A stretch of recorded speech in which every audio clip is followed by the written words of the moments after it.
so first few things we're gonna do here is check to see how the gas smells. I've already checked compression, and how I do that on a scooter is you just kind of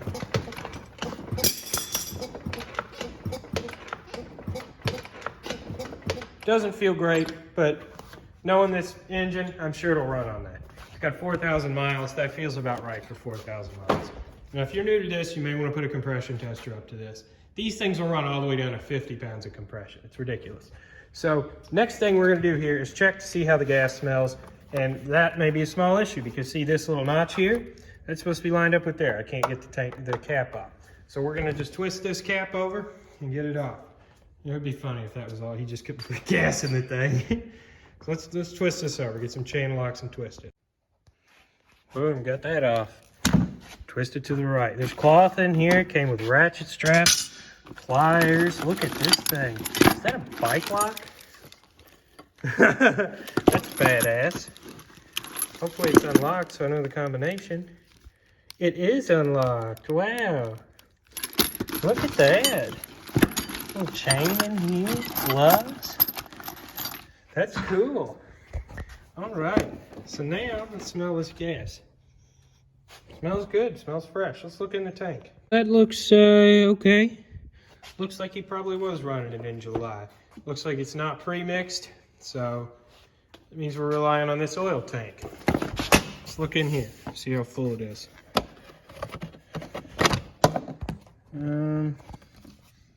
Can't really tell. It's pretty low. Okay. Well, now the next thing to do here would be, I'm just going to try and kick it over a few times, see if it does anything. If it doesn't, put some starting fluid in it. Usually I'll immediately go right to the starting fluid, but with this having good smelling gas in it and looking okay, we're just going to try and kick it over, see what it does. Put our key in it, make sure it's in the run position. That's weird. These switches are weird. All right, let's give it some throttle.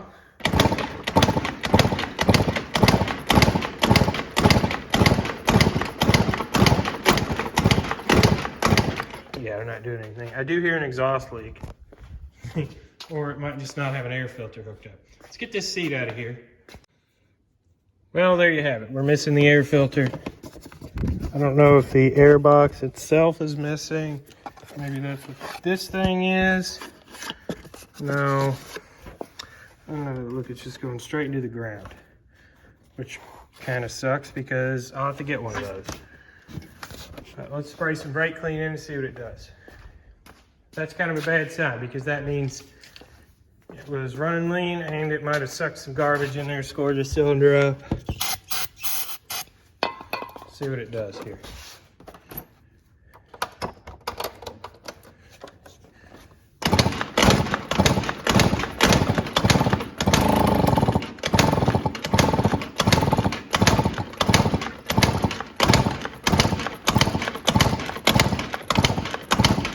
Ran for a second.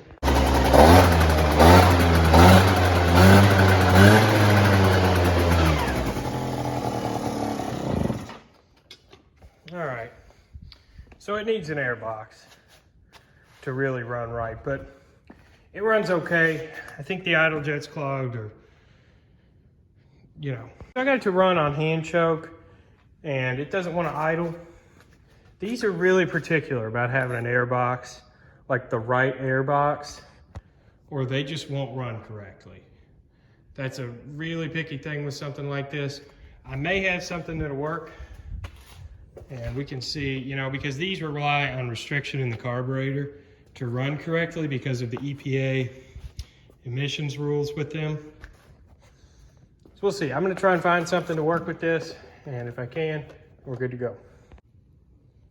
Got something here. This is off of my Polaris 90.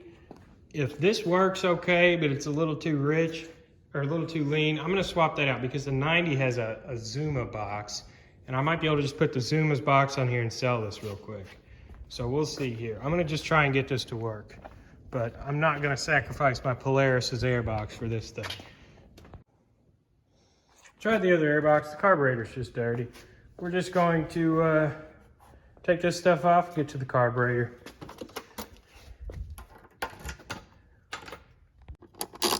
seems to be pretty easy to deal with. 2 10s here, 2 10s here, and a 12 here. And get this out of the way, get better access to the carb. I'm sure you could take it off without getting this all off, but I want to check this thing over. Okay, I'm not used to this. I was pulling on this seat like crazy, and here's the fuel pump. So this looks like another 10 that I have to take off of the seat before. I'm about to rip these gas lines right on out. This looks like 2, maybe 3 10 millimeters, 2 10 millimeters that hold this pump on.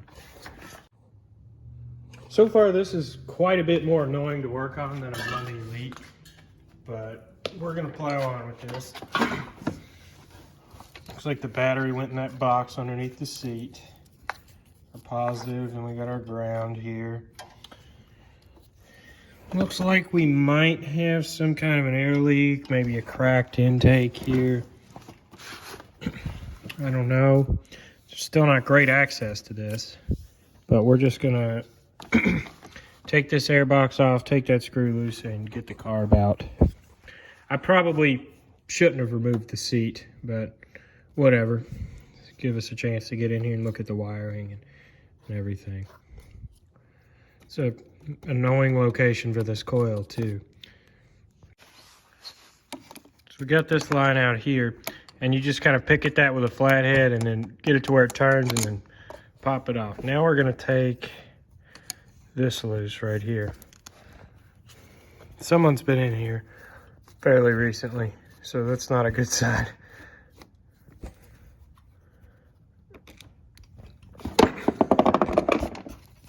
Try and get that out of there, and that should just pull out. Yep, easy. Should be a little gasket there, O-ring. Yep. All right. Here's our fuel line right there. Let's get that off. Or maybe, you know what, this is disconnected. We've got room. I'm just going to pull the carburetor off. Yep, this confirms it. Somebody's been in here and they weren't very good.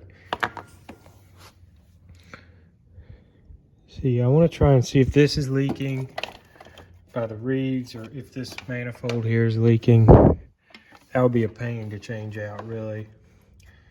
But yeah, I guess we'll take this apart. I've got some screws that'll fit in here when I put it back together, but I want to get this boot off of here and get this apart. This was clean, but the problem I'm thinking was that neither of those 2 screws were tight. You know, I don't know what we've got going on here, but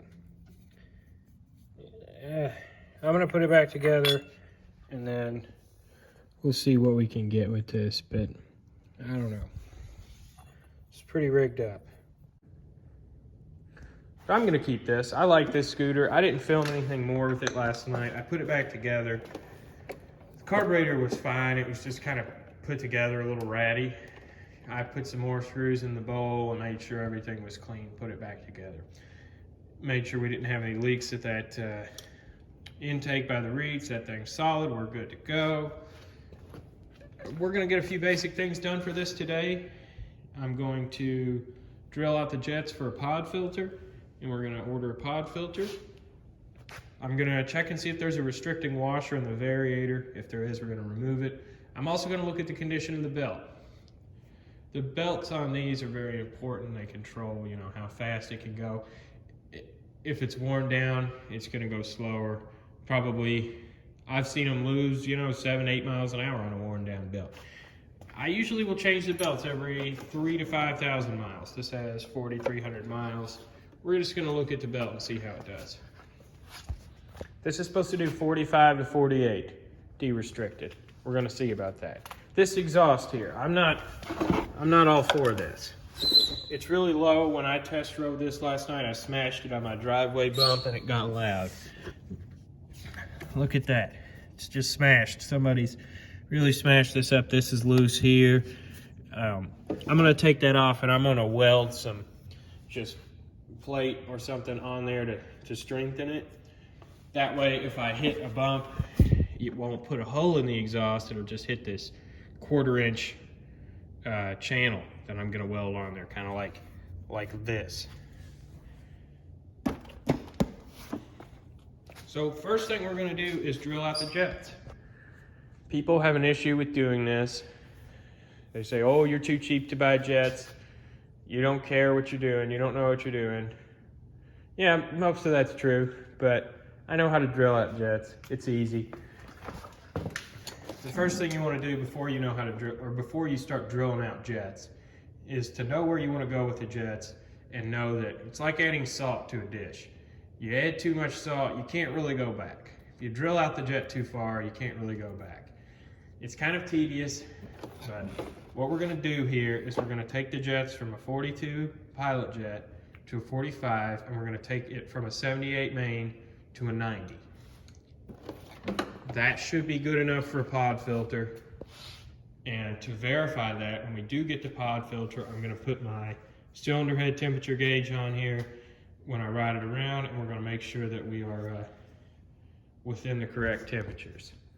And, you know, obviously plug chops and just generally how it feels. But it's not rocket science. It's not that hard. And the drill bit tool set here, here's the little thing you put the drill bits in. And the whole set of bits was like $6. And a jet kit for this is, I saw it for $39. I'm not paying that.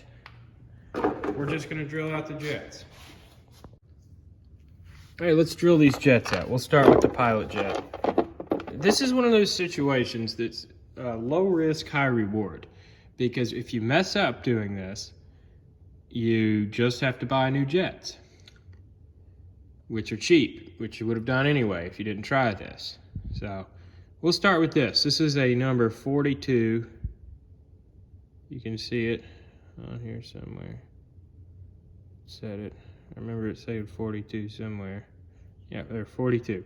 We're just gonna go out to a 45 with this. You don't really need to increase the pilot jet very much, and this is already the largest pilot jet I've ever seen in a scooter. So it didn't seem to need much of an increase when I was just running it around with this, with no air filter or with that Polaris box. The main jet was what really needed to be boosted. So we're just gonna get our 0.45 millimeter drill bit, and we're gonna put it in there, and we're gonna gently drill this out. This is brass, this is some other kind of metal. The brass is weak, so it'll be fairly easy to do.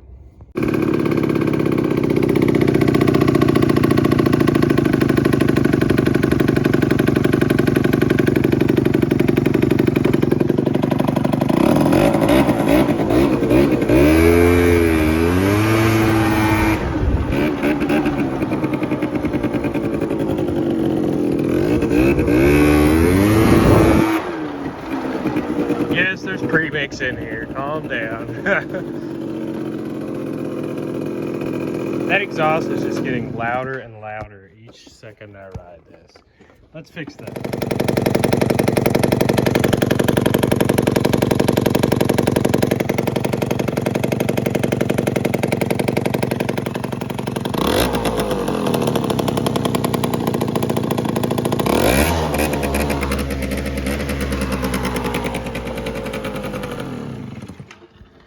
We got two leaks, one there, and then the worst one right where it meets the cylinder. There was nothing in there. Oh gosh. Let's fill it up and hope that fixes it. At least keeps it alive for a little while. Who knows how long there's been no gear oil in here. And if there's none in here, then that means it's coming out somewhere. And I'm sure it'll be pretty obvious once we fill it up.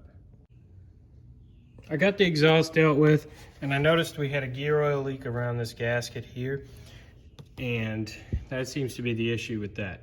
Now, what I'm gonna try and do is, one time I bought a Metropolitan, and someone had been in here messing around, and they'd left those bolts loose there.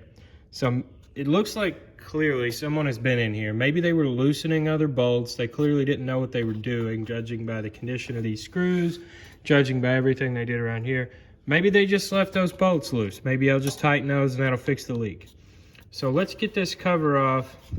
And I also want to look in here at the belt and see if the CVT has been de-restricted. And I think that's probably what they were trying to do, getting in here. But let's see if they accomplished their goal, and let's see if they screwed me up over here. Until we're going to be making use of these vice grips. First, let's get this kick starter the rest of the way off. You just take a screwdriver and hammer it in there and pull it out.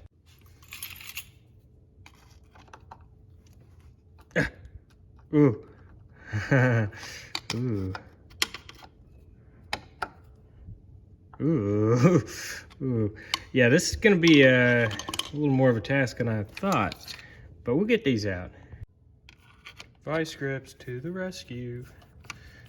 Whoever at Yamaha decided to put Phillips head screws in here was kind of an idiot. I know they switched over to Torx after a while, and I'm very grateful for that. You think that one's gonna come out with the screwdriver? No. If you use grips on all of these.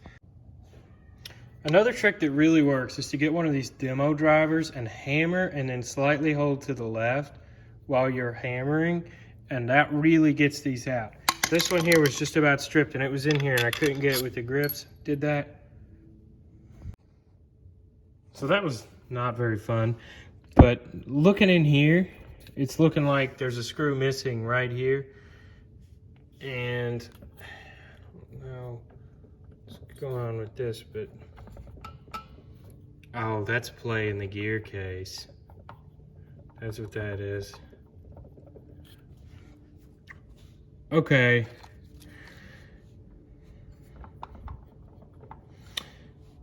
Yeah, this is it's not going all that well here. But we're gonna plow on ahead and figure this out. So we'll take this off and get after it.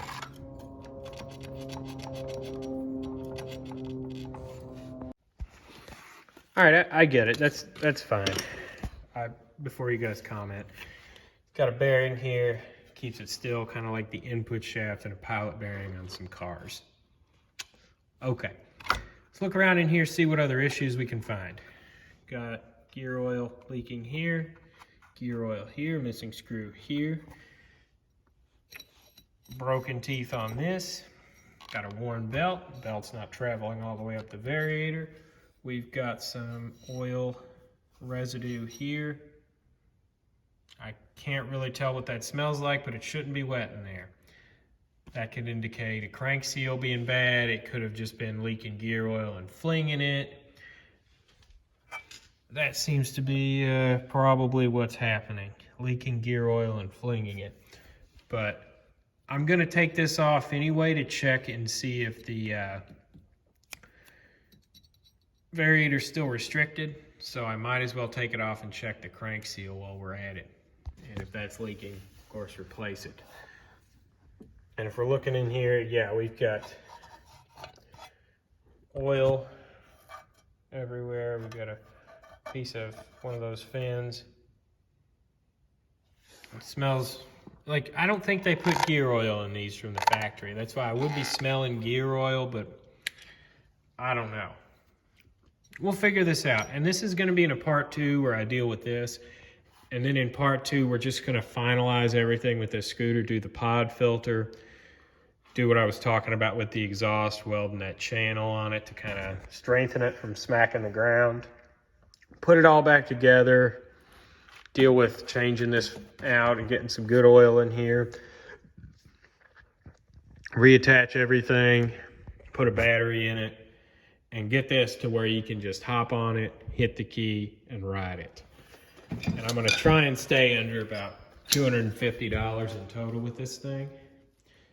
So if you wanna see the part 2, it'll be on this channel somewhere. If you like this type of content, let me know. If there's something I could be doing different that you all would like, let me know too.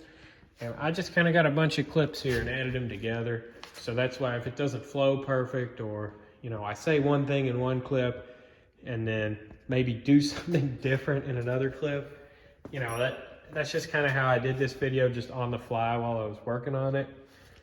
I may try and get a tripod and do some more organized videos in the future, but this was just kind of being along with me while I worked on this.